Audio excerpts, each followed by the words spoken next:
Welcome to Women of Mystery, a conversation between Candace Jane Dorsey and Gail Bowen, moderated by Janice MacDonald. Thank you to our sponsors, Audrey's Books in Edmonton and the Penny University Bookstore in Regina, where you can support independent bookstores and purchase both The Adventures of Isabel and The Unlocking Season. We truly are coast to coast this evening, and while we are all joining from across Turtle Island, I'm located in Toronto on lands that are the traditional homes of the Anishinaabe, the Mississaugas of the Credit, the Huron-Wendat, and the Haudenosaunee. We are grateful to live and work on this land and honor what our existence here means for the many Indigenous nations for whom this is home. Recognizing this in a meaningful way means supporting Indigenous peoples on sovereignty and land back. The program for tonight is a 40-minute conversation followed by a 20-minute Q&A. Please leave your questions in the Q&A box, which is located in the middle. And on that note, I will hand it over to Janice. Hi, folks. It's my honor to be the moderator for what I think is going to be a fabulous conversation between people that I love dearly. Gail Bowen, I have known since, I reviewed her first mystery novel for the Edmonton Journal and got to meet her and interview her. And some 20 books later, it didn't take all 20 books for her to become a household name in Canada, but she is certainly what we refer to as the Queen of Canadian Mystery. And she is the creator of the Joanne Kilbourne Shreve mysteries set in Regina. Gail is also an accomplished playwright and screenwriter, and in her latest book, which we're going to be talking about, The Unlocking Season, we get a real sense of all of the interesting things she has picked up from obviously working on screenplays and television series.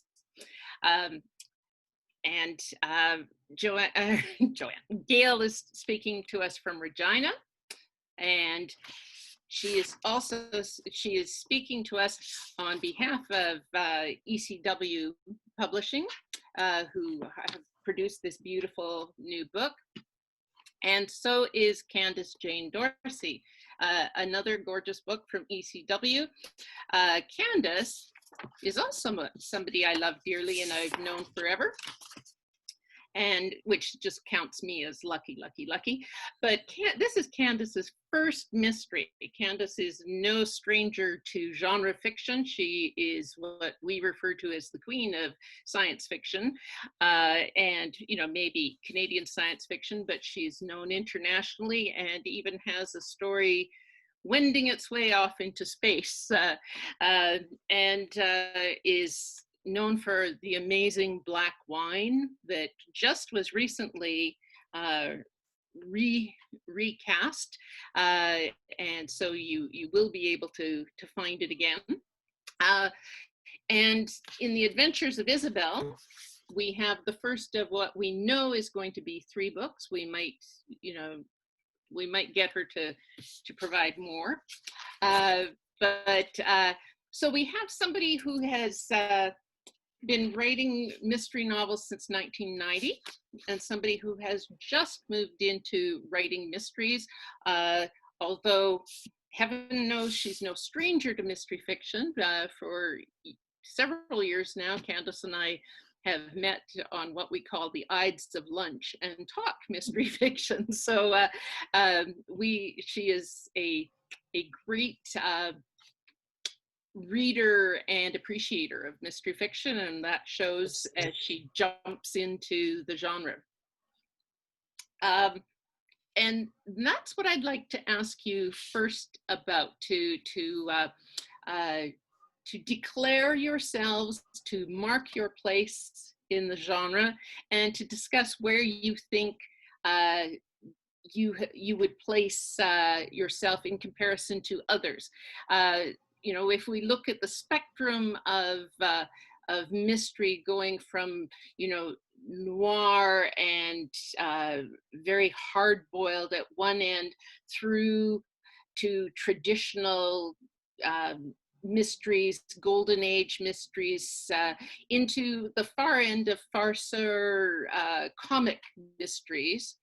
Where do you think you would place yourself when somebody says, what kind of mysteries do you write? What's your elevator pitch for them? Me first? I don't know. Yeah, you go Absolutely, first. you Gail. first. Thank you. I would just say I used to get, at the very beginning, I used to always get the question, don't you feel limited by writing mysteries? And that was 30 years ago. And I always said no, that I felt mysteries were a very accommodating genre. They could take in all different kinds of interests and reflect different readers.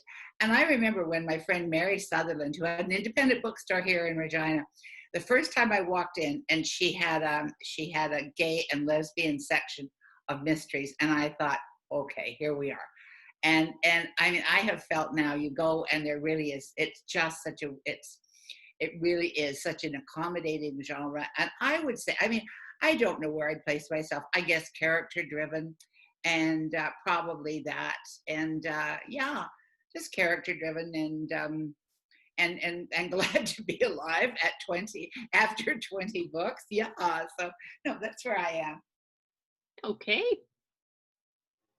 Yeah. Well, I've been reading mysteries since I was a kid. So it isn't surprising that I started writing, but of course they got informed by who I am. So I guess if I had to give a genre, which people keep asking about, I'd sort of say funky noir, funky, sardonic noir. It's not exactly comedic because people aren't living in a happy, a jolly world full of laughs. It's the real world, but the people have a sardonic take on it. And that, I guess, is me too.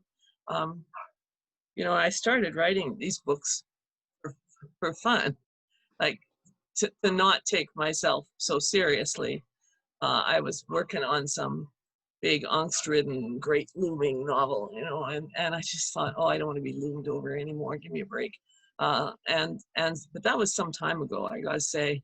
I've had to update some of the things in this book a couple of times, and including the jokes.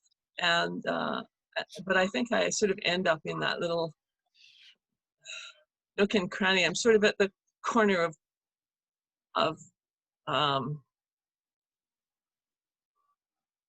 it's that woman who does the New Jersey smart mouth detective, Janet Ivanovich. I'm sort of at the corner of Ivanovich and queer is basically where my little edifice is situated, I think. Okay, that'll give people a good idea. Going on from that, I remember several years back, Simon Brett and Paco Taibo got into a big, almost fist fight over whether or not detective fiction and mystery fiction should be considered entertainment or novels of social justice. And in many ways, I can see the point of both sides of that argument. And I'm wondering, since both of you are writing in ways that I think pinpoints elements of social concern, much more so than many mystery novels on the market today. Like, I think both of you would like to improve our world. So where would you place yourselves on that spectrum of entertainment to social justice novel? Well, I think you have to. I mean, you can't be didactic. I mean, that's the whole thing. You don't want, but also you don't want to be didactic in literary fiction either. I mean, my husband had an old girlfriend who used to say, if it ain't got a story, it ain't got nothing. And it's true, you know. I mean, you have to really, you can certainly make your point, and you know, and I love Alistair MacLeod, the late great Canadian novelist, what he said, which is that writers write about what worries them, and I think mystery writers, that is certainly one area where we can write. I mean, we can. I mean, we are alive in this world. You look around, and there are things that worry me. And from the beginning, I have always had, you know, I think there have been, you know, there's always been, I think, a point to what I was trying to say. I mean, it's not hitting anybody over the head, but the awareness is there. And I think two things, you know, when we started, when Anita started off, and I really love when we acknowledge that we are on first, you know, on Indigenous and Métis land, because from the beginning I have tried to include Indigenous and Métis people in my work, and that's always been, and that was not that 30 years ago. That was kind of a bit of a fight. Oh. And yeah, and you know, the same with I've always had gay characters and lesbian characters, because that's the world I live in. And I think that if you write, I mean, I think my books, and Candace, I could tell from yours too, they come from a very a place. I mean, I'm not Joanne, and you're not Isabel, but they sure come from a place that's close to your heart too, I think. Yeah. And I mean, if you write a story, it as Gail said, it absolutely can't be didactic, but also by the nature of story, the better job you do it can still be sneaky, right? Because it can still, Hitchcock called that the MacGuffin, right? Where you wave the squeaky toy, so then the little baby looks at the camera, and then you go snap, and you've got the family photo, you know. We can sneak in under people's radar with really rich, entertaining stories, and remind them of some things that maybe need a little work in the world, shall we say. And I don't set out to do that, but I think it was Robert McKee in his book on story said something about theme is the writerly perspective on the significance of the story, which to me means, and I say to my students, that means that if you write it, you have a reason for writing it somewhere in the back of your mind. And that reason will come out, and you don't have to worry about it. You just worry about getting the story written. Mm-hmm. And I find that as I wrote Isabel and the sequels, stuff would pop out that actually kind of surprised me in terms of, oh, this is going to be about that. And something serious would raise its head. My rule when I started Isabel was I had to start typing at the beginning and go through to the end in order, which I had never done before in a book. So, I commend you. Okay, good. Well, it was, I mean, this was supposed to be kind of fun, and I was also going to treat it more like a freelance job, which meant I wasn't going to get all precious about my perfect style or whatever. I was just going to do it and then see what came out. So when I started, I didn't have a plot. I didn't have a clue. I didn't have an idea. Obviously, it's going to be a mystery, so somebody has to die in order to create the mystery. So I created that, you know, and it all kind of went along from there. But as you know, who've read it, things get complicated in the middle in a surprising kind of way. And it was surprising to me too. And I was thinking, wow, you know, I didn't really predict when I sat down and wrote the first line that I was going to be over here by the end of it. But clearly stuff that was, you know, kind of fulminating in the back of my brain came forward while I was typing. And, you know, I was a student of W.O. Mitchell's, and he had a thing about you should just type every day and stuff will emerge. He called it Mitchell's messy method. Mm-hmm. And I think that that's true. The more you type, the more you give these things in the back of your brain an opportunity to come out. But I also think I freed myself up by saying, don't be precious, don't worry about what's going to happen, and just try and have more fun. You know, when you're working on something really serious, you lose the element of fun in writing. And I was having a serious life, and then I was having a serious book, and it's like, oh, leave me alone. And so I thought, okay, I'll make some jokes. I'll have a smart aleck narrator. Let's have some fun. And when that person gets into some very dark things, they still get into it with that same kind of, you know, here we are making a joke in the midst of misery attitude. And so I think what that does is it does waves a lot of MacGuffins in the air. And underneath it, we're still talking about homes and homelessness and issues of poverty and street people and And human compassion is really at the base of a lot of stuff. I guess that's a long answer to a short question, but I have a question for Gail. Yes. Because having just before you ask me, I have a question for you. Am I the only person that picked up on the fact that you named your two villains Spot and Puff? Because I remember Spot and Puff from the old Dick and Jane books, but I don't think they're considered exactly schoolroom material anymore. But Dick and Jane, and I think that's very smart, because I just wanted to say this. It's so smart because Dick and Jane live in this very bizarre world. I mean, it's an ideal world. There's a white picket fence. Mom's there in her nice dress with her apron on. Dad's coming home from work, and Dick and Jane have one cat and one dog. And I thought, to me, that was a really lovely, subtle comment on the world that you're writing about, which is not that world, and it's not anyone's world. Well, it's not anyone's world anymore. Anyway, I just wanted to say that I like that very much. Sorry, go ahead. Now you have to. Well, now I'm going to tell you that came partly from a journey through Greg Hollingshead, who wrote a book called Spin Draw years ago. And it was set in St. Albert, but it was what happened to all the characters in Dick and Jane when they grew up. And they're now middle-aged and stuff is happening. But Spot is in it, and so is Puff. But Puff doesn't actually appear till about page 115. And when you discover what's going on with Puff, it's like a giant guffaw of laughter, because it's so beautifully set up and so completely unexpected. Like it's perfect peripeteia. You know, you look back and you say, this was all getting set up, and it's so good. I don't know whether it's possible to even get that book anymore. I was going to say, just send me I'm sure that right now, honestly, whoever's watching this, if they're above a certain age, are very keen to see what really happened to Puff. I always suspected a sinister secret life with that cat, but that's just me. Sorry, Janice.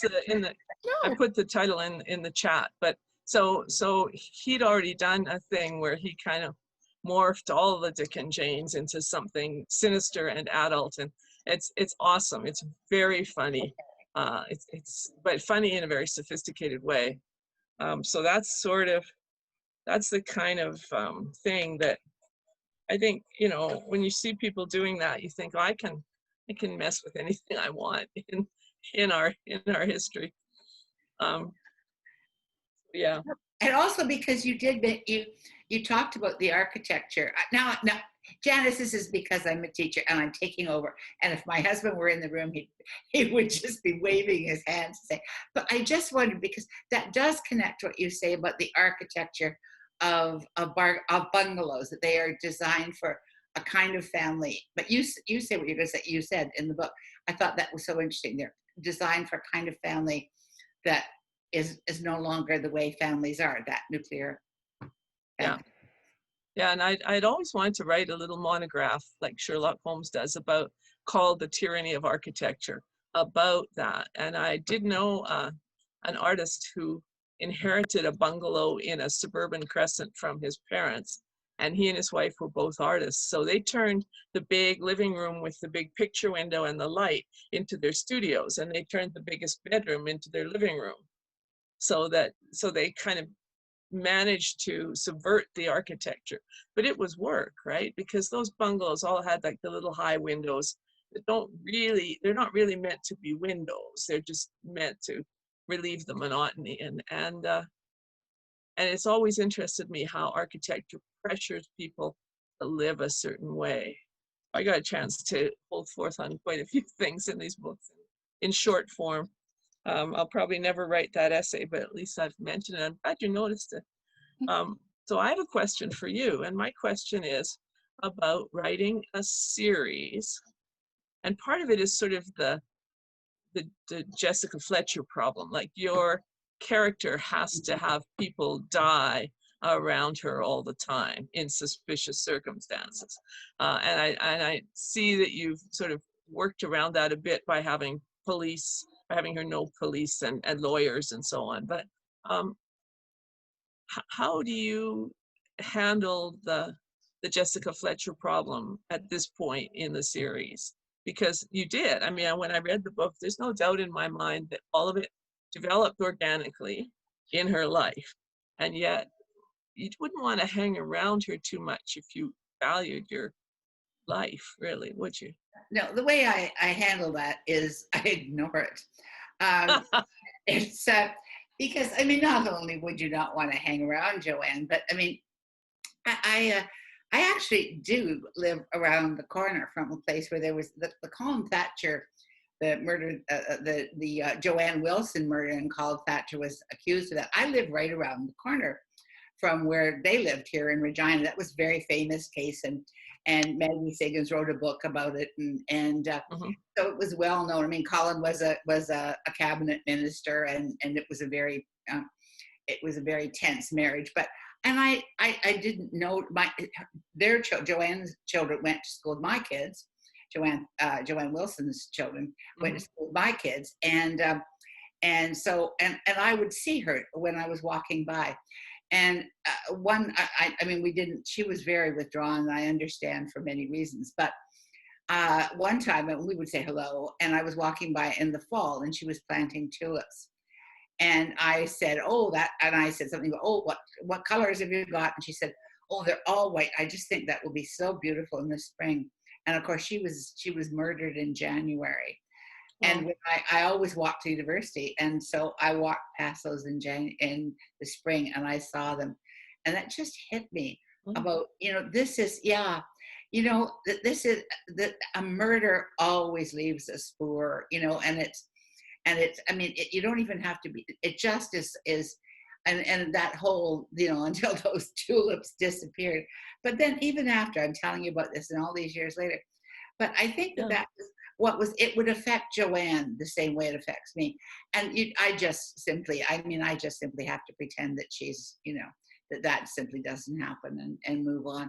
So it's probably not a satisfactory answer, but it's the truth.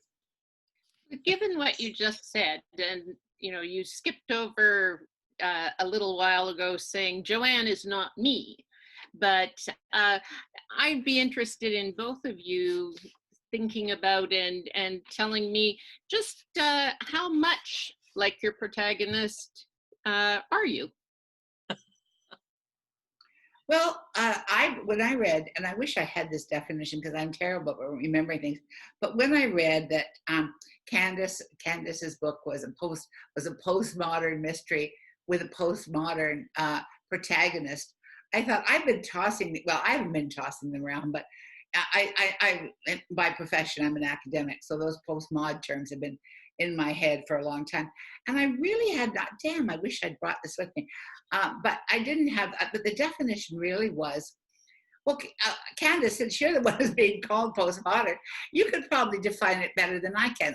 I was intrigued with it, but it talks about the way in which values are formed. At least the definition I did. Do you want to take a shot at it? What do you mean talks about? I want to hear more about that. About postmodern. Okay, here's the secret. Yeah, okay. Here's the secret that only you and Janice and whoever's attending today, and whoever listens to the recording, and whoever quotes from her, oh my God, it's not a secret anymore, is it? That postmodern mystery thing was actually kind of one of the jokes. Okay. Except I realized that there was enough in the style of the book that if I didn't say something, what would happen? Okay, can I leave that sentence hanging in the air, and I'll tell you a story about my first speculative fiction novel. My editor in New York was David Hartwell, who was very famous in the industry, and I was very lucky that he was my editor. And when we were getting the book ready, he said, we're going to market this book as fantasy, and then the people who read it will find the science fictional elements and they'll think they're very smart. But if we market it as science fiction, they'll just criticize it for not being science fictional enough.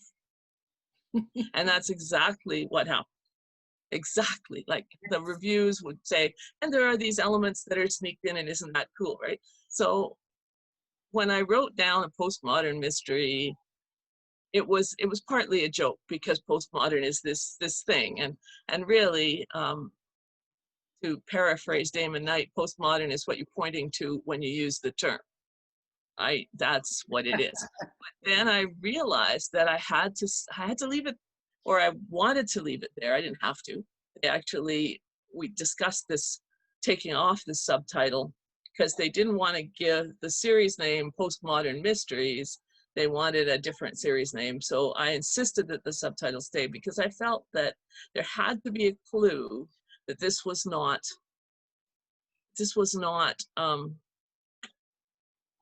normative, that liberties were being taken consistently with the form. Because if it was marketed as just a straight mystery, people would be mad at it for not being a straight enough mystery. But of course, it was constitutionally incapable of being straight due to its protagonist. Another little joke. But also, the review said she's a postmodern modern protagonist too. So I mean, yeah. no, that made sense. Right? Yeah, and I mean, she is in a way. She breaks the fourth wall. She talks to people. But I actually did that because I love Dear Reader novels, and they're all very old. The whole Dear Reader thing was like Victorian, right? But yeah. Now that's everything old is new again, and that thing where you can turn around and say, Dear Reader, here's a thing, right? I really like that, and I had fun doing it. It was, it was fun.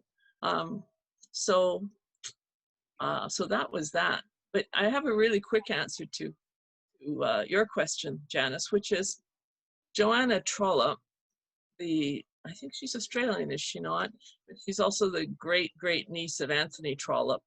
She's a novelist, and she said at one point, "Of course I serve up my acquaintance in my fiction, but I mince them very fine. You don't recognize the pig in the sausage."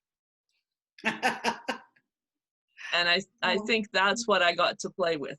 I took a lot more stuff in this book than I usually do from sort of the real world, but I tried to mince it up fairly fine and just and sometimes just make it funnier or alter it for reasons. But I also want people to be able to what's the word, take their bearings from, say, a quote from a song or a mention of a pop culture figure. They then realize they're still in their world. Like, despite the fact this is a fantasy world in essence, it's a made world, but it has enough correspondence points that they can map it onto their world. And it's quite possible that if you really analyze that as an academic, you'd see it as Candace being sneaky about trying to get some more, get the reader buying in more, empathizing more, and therefore being able to get them with the stuff. But I didn't really do it on purpose. A lot of this is 20/20 hindsight. Well, the genre itself that you have entered is very self-reflective to begin with. You cannot come across a detective novel where somebody isn't referring to detective fiction at some point or other. You always get people reading mystery novels, or they'll talk about, I picked up the latest Ed McBain or this kind of thing, and you would think in some way that as somebody is reading a novel and hanging up their disbelief, that suddenly if you talk about mystery novels, you would jolt them out of the world you've created. But it's like a double negative. It's like, oh well, if this weren't real, they wouldn't say that.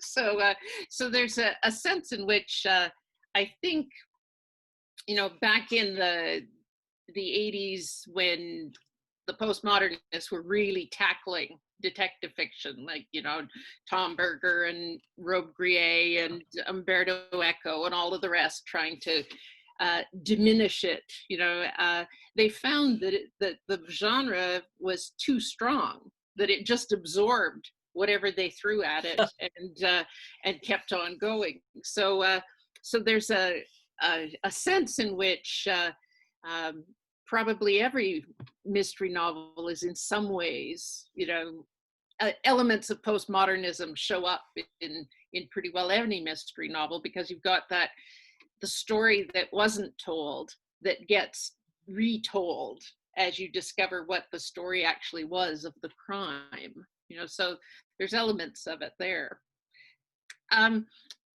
Well, what can I just... what I was going to ask, okay. what I wanted to get out of you was that way back before you became a famous writer, you actually were a social worker at one point, weren't you?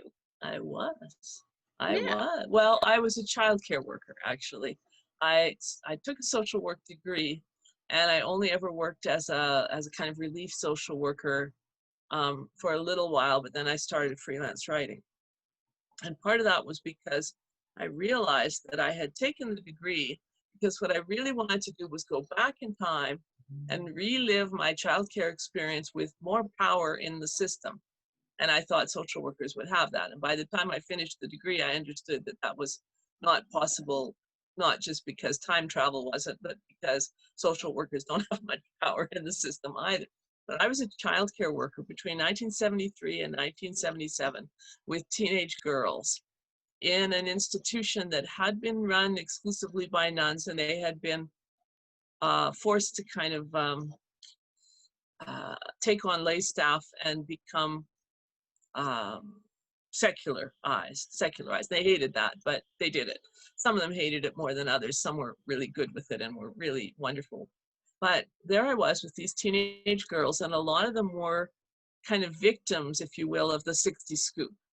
They were the teenagers that came out of the 60s scoop situations. And Indigenous kids were way overrepresented in care, and everybody knew it. And it's kind of interesting to me watching sort of modern outrage revisit all these same issues 45 years later, because we were out there trying very hard to mitigate the effects on these kids. We would send kids home who had been sent to the institution by these stupid social workers. And I'm sorry, but they were, I mean, these middle-class women, they'd wear silk blouses and gold chains, and they would go into a home and it didn't have carpet, so it must be unfit, you know. So they would apprehend a teenage girl, they would send her to the city, to an institution, not even a group home, right? And there she was, like innocent, or I remember one kid who was not in a good home situation, so she moved in with her boyfriend's family so that she could keep going to school. Now, they weren't living together. They were, you know, the family that she moved in with was religious and so on. But the social worker comes in, has a hissy fit because, oh my God, she's living in sin, takes her away from this stable situation, puts her in this institution in Edmonton from, she was a Blackfoot kid from, what's the place where the Mormon stake is in Southern Alberta? Anyway, from a small town in Southern Alberta. And a year later, she's turning tricks.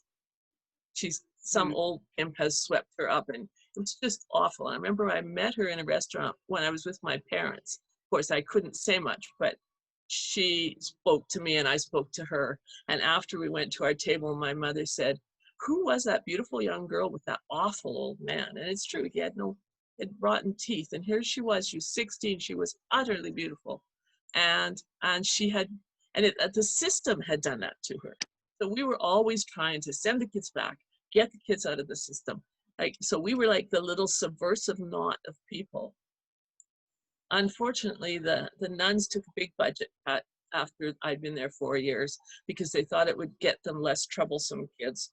And the whole little nodule of subversiveness was broken up forever. And so that there was that little 4-year period where it was just good work done in this tiny little pocket. But what happened with that experience, and I do start to rant about it, and you can see that right now, but it radicalized me for life about systemic abuses and systemic racism. And I thought I'd had a rough childhood because my parents occasionally spoke a harsh word to me, you know, and I come to this at 20 years old and I go, oh shit, pardon the expression, oh shit.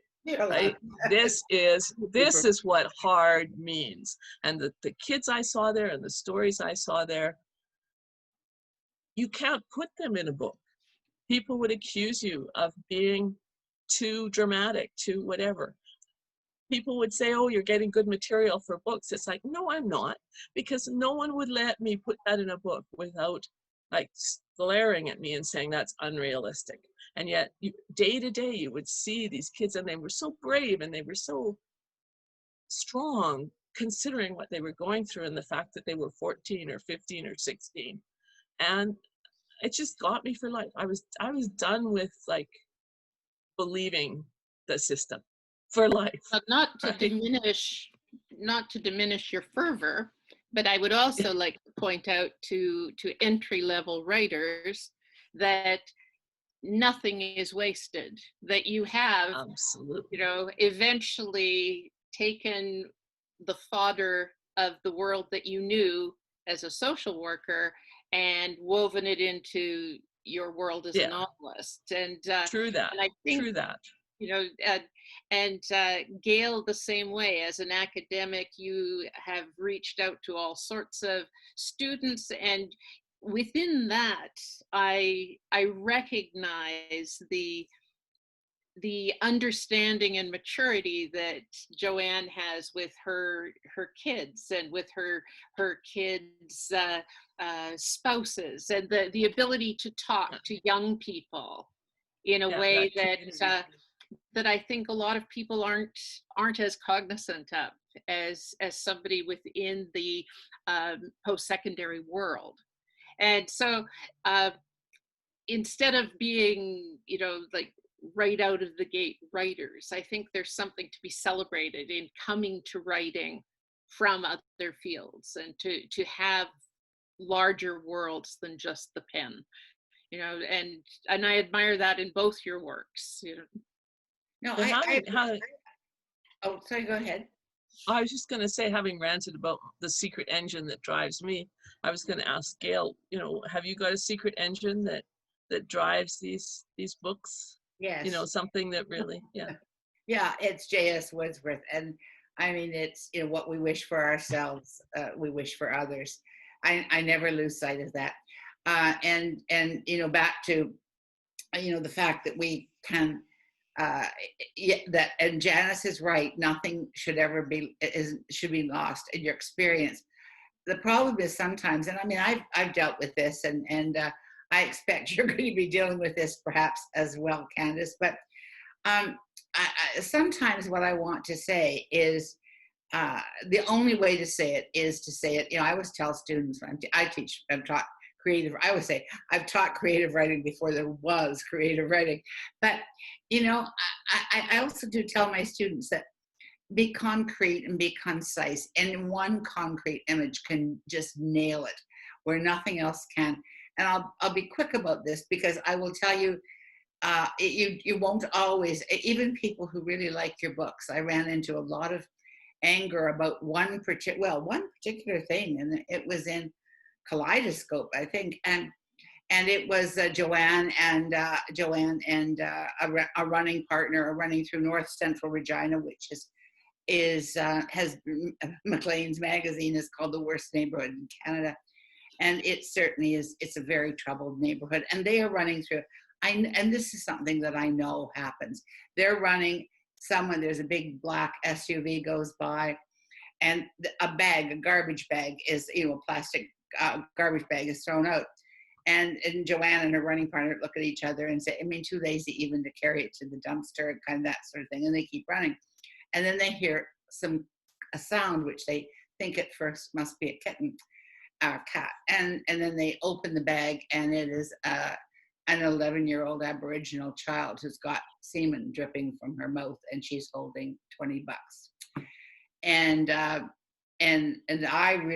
took every time I did a reading, somebody asked me about that. And I said, but you remember that, don't you? You know, and that's the truth. I mean, it's a terrible image, but you know what is more terrible? Living through that, being that child. And you know, and I think that's sometimes, yes, I am fueled, but you can tell through Candace, you don't have you're not the only person who's got an option on being really pissed off. And, Oh, I love it. I know, but I mean, and you have to, I think it matters so much that does come out. And, when you talk about that with people, they do. And I think you do have to talk. That is not, that's a terrible image for anyone to have to hold in their minds. But I mean, but we can read it and think about it. But that thing is, people did think about it. There have been hundreds of studies and things done about North Central, and nothing ever seems to quite solve the problem. I'm not solving the problem, but I never give up on it. And I don't think anyone who cares does. I mean, and so that's kind of one of the things you can do, I think, as an activist and as someone who writes fiction. You can write books that have a good, soft moments and lots of fun in them, as Candace's book does, and I think, and mine as well, and family, and good relationships, as Candace's book does, that are not nuclear family, but they're close and loving relationships. You have that, but then that allows you to examine things that are like Maddie in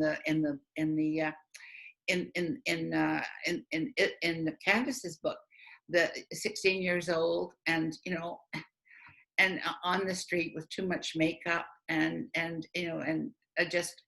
wanting to do better. But 16, my gosh, you think back when you were 16, what did you know? And the idea of a 16-year-old being out there just breaks my heart. So, but you have to make it. And I think that was the best thing that I loved about your book, Candace, was there is a family there, and it can even include. Oh God, whoever, Velma, is it? Did I forget her name? Velma, is that right? The Christian like me? Oh, Thelma, yeah. Yeah, Thelma, sorry. Thelma, because I am actually, I'm an Anglican and I work at, also, I'm attend a downtown church, and we are involved in this community. But I chose that church among all the other Anglican churches. I've been an Anglican my entire life. And I think too that it's important to, that it's important that we all, when there are social problems, boy, we have to, and you did this, include everyone. Everyone has to be part of dealing with it. We can't start saying, hey, you're not, no room for you here, because, you're a Bible thumper. Well, there are Bible thumpers, and there are Bible thumpers, and they're the ones like me who are actually not all that hard to take maybe for some, but not. I don't think you'll find me hard. I think, Candace, you and I could sit down and have a few drinks and be fine. Oh yeah. And so no, it's a really interesting. It is an interesting question, because back to what you said way back, Janice, I think mysteries do allow you a huge amount of latitude to say what you need to say, and people are forgiving and open, and ultimately, I think and I also think people want to see the world reflected in their fiction. I believe that. To me, I'll say one last thing. I think it gets to be too much sometimes when all we talk about is ourselves. This is me, and I think sometimes it's more important to open the windows and take a look outside.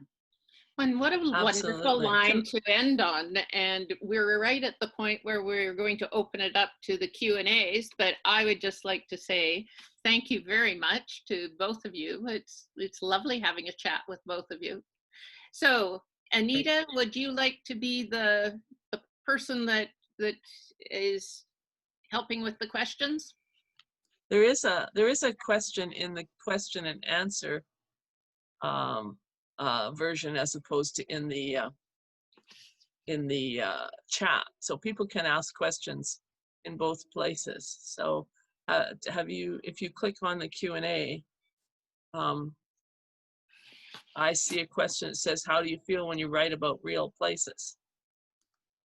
Mm-hmm. So I'm gonna say to Gail, you first. Well, I think maybe I just answered it in my rant there. I mean, not all. I like writing about real places. I also write about, I love Saskatchewan. I was saying this to somebody today. I grew up, I went to the University of Toronto. I was born in Toronto, went, and that was my whole life for many years. And when I moved out here because Ted, my brand new husband, got a job at the University of Saskatchewan. And I mean, I was 25 years old, and I had a master's degree working on my PhD. And I didn't know the order of the 3 provinces. I didn't. I knew there were 3 prairie provinces out here. Beat me which way they went. And then we moved out because it was, as our kids delight or are horrified to point out, this was like the late 60s. And so we moved out to a farm, of course, and as one did in those days, and in Saskatchewan. And we were not on a school bus route. We didn't have an indoor toilet. And so this little private school girl that you're looking at here, raised in Anglican splendor, hardly, but anyway, Anglican. There I was living in really with no outdoor toilet, and I think we lived there for 6 years. I learned more about Saskatchewan and about being connected to the land, and about I mean, it really did change my life. And I was really touched, Candace, in that line where when Isabel it's not, I keep thinking of Isabel, your nameless heroine, sorry, is at the funeral, or it's the leave taking for Maddie, and where she says, "I never knew you, but you changed my life." And I gotta get, that chokes me up every time, but it's true. I mean, there are things in your life that just do change the way you see everything. And so when I write about what I know, I think about how much it has given me. That's all. Yeah, all of it. Thank you to Paula Johansson for that question. There's a question for you, Candace, from Marlene Morfell. How far along are you in writing the Isabel series? I'm writing the 3rd book, not exactly as we speak, but just over at that other computer right there. I got a little held up by COVID-19 because I'm teaching at MacEwan University, and I had to move everything online, and that was a lot of work. So it took away my writing time for a while, but I'm kind of back at it now. So book 2 is delivered, and we're just talking about things like catalog copy at the moment. It'll be in the fall of 2021. And then book 3 is in progress, and I know where it's going, and more or less, maybe, I think, although it keeps surprising me like they all do.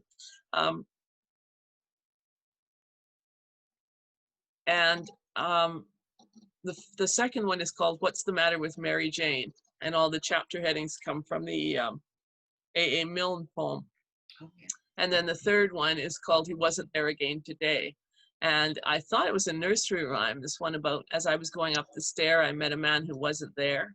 He wasn't there again today. Oh, how I wish he'd go away. Turns out it's a poem by a guy, wrote it in 1899, and it's not exactly as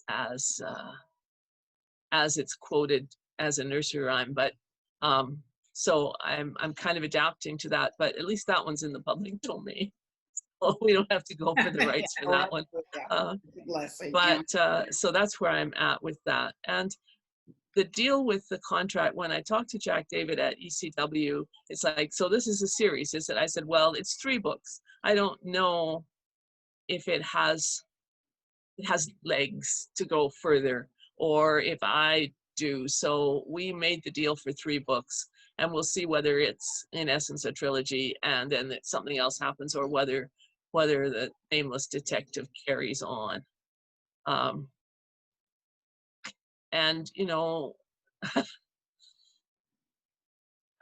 there's a book, do you remember a book called The Book of Rules, which had like different sort of more or less serious lists of rules, and one of them was the rules of weather forecasting, and number 1 was forecasting is very difficult, especially if it's about the future. So that's as far as I can forecast, I guess.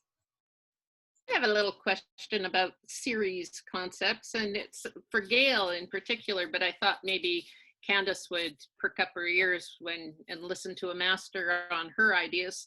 I noticed in this book, Gail, that you give away quite a bit about a previous book.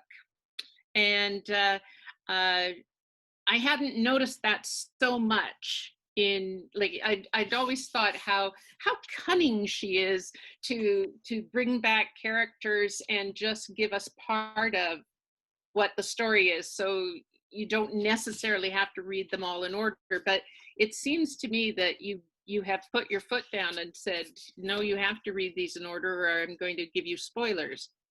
How do you feel about that? No, it's not spoilers. It is, I think, you know, actually, I was talking about this today. I was illustrating, so I teach for the Regina Open Door Society, and I was trying to explain to them about the importance of sometimes of just bringing what your past is into the life you have.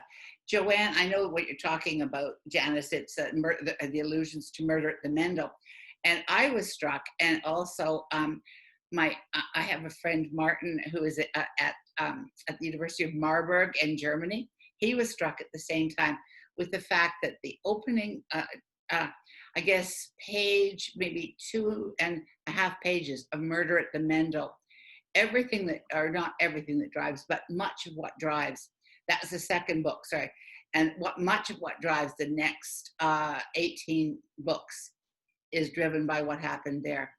And this really interests me because I believe that's true for all of us, that what happens when we are that young, Joanne's 15 at that point, but something that happens there can not just drive your whole life, but can form so much of what you are. Joanne is very guarded, and that comes about from that experience and from what from the other things that just the detritus that happened from it. But at any rate, and finally, so now she's 62 in the unlocking season, and in writing the Sisters and Strangers, working on the Sisters and Strangers 6-part series, she is finally able to work out and put those to lay her ghost, to use the old expression, but to see things in perspective. So that and it's finally so. And I think that's true in life. It's not extraordinary to me, and I'm older than 62. But what happened to me when I was 15, it took me it wasn't anything. It was the death of my grandmother, but it wasn't any sexual thing. It was just that, but which was just devastating to me. But it took me, I think it's driven so much of what I've written ever since. And I think it's not realistic to if you write a series, I think that's a huge gift where you can see someone living as I have, a very happy and blessed and I think lucky life and in every way, but that that still is something that is a darkness that we carry. And then you get to the point where you really work out exactly what that meant to you. And then I think then Carl Jung would say, then you're able to move on to the big questions, like what does it all mean? But I love the fact that I was able to take that. And so you don't have to read, you could actually, if you want to be cheap, Janice, just read the first 2.5 pages of Murder at the Mendel. You can just pick up all this and then just pick it up in the next one. But you don't have to you don't have to read them all, but just that interested me, that's all. Okay. Gail, your 20th book is coming out soon. That's a big milestone. Is there anything you can tell us about that before we have to sign off at 7? Yes, okay, now I'm just trying to remember where I am with that book. Do you know what? Because I'm like Candace. I'm on the next one, and so I have to kind of. Right. It is. Yes. Okay. Got it. It's very close again, I think. It's called A Reflection in the Lake. And it is because Joanne, that's a good question. Thank you, Anita. Because Joanne has finally resolved the Sally thing, that connection. she is able to move into another dimension there, another world. And this takes place in with picking up some people that she has known. I mean, there are some characters she's known before, but a very interesting and very charismatic young woman.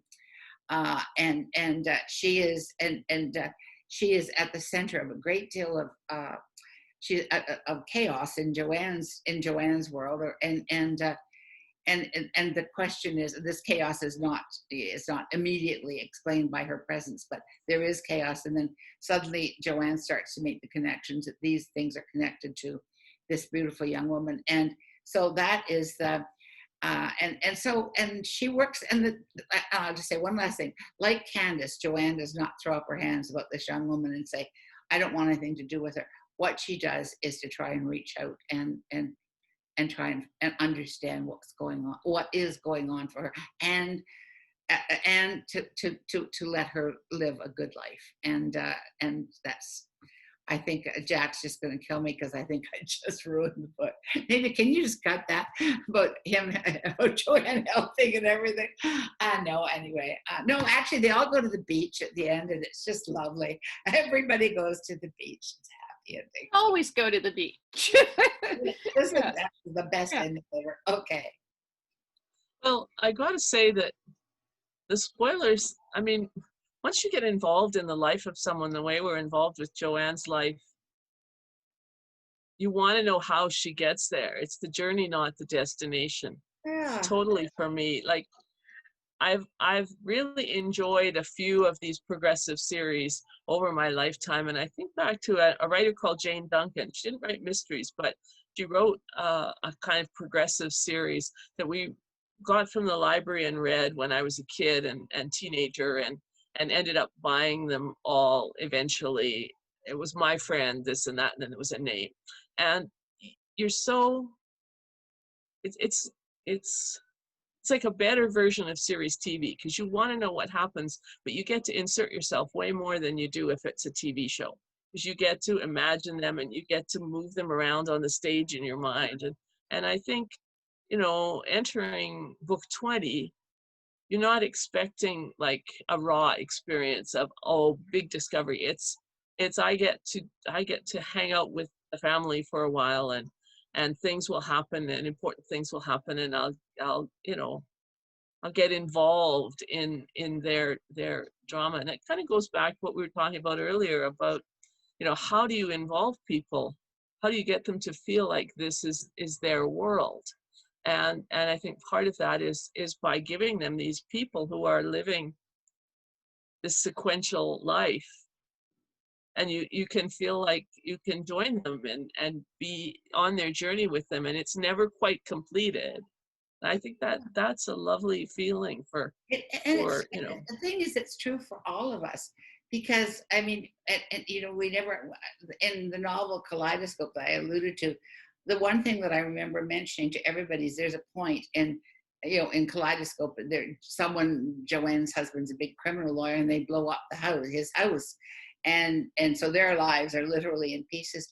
But when I was talking about that book, I realized that for all of us, there comes a point in our lives where the life we've been living is blown to pieces. And what that is, for most of us, that means for the rest of your life, you're having to put those pieces back together. And I think that that's a common journey for all of us. And that's kind of one of the reasons a series is a great gift. So come on, push forth past 4 and 5 and 6. I'll be impressed. Okay. What a wonderful note to end on. I just want to take the opportunity to thank Janice MacDonald. Thank you for moderating the event. Candace J. Dorsey, The Adventures of Isabel. Gail Bowen, The Unlocking Season. This was a great conversation. Thank you very much to all of you. Good night. Our pleasure. Thank you. Thank you. Most welcome.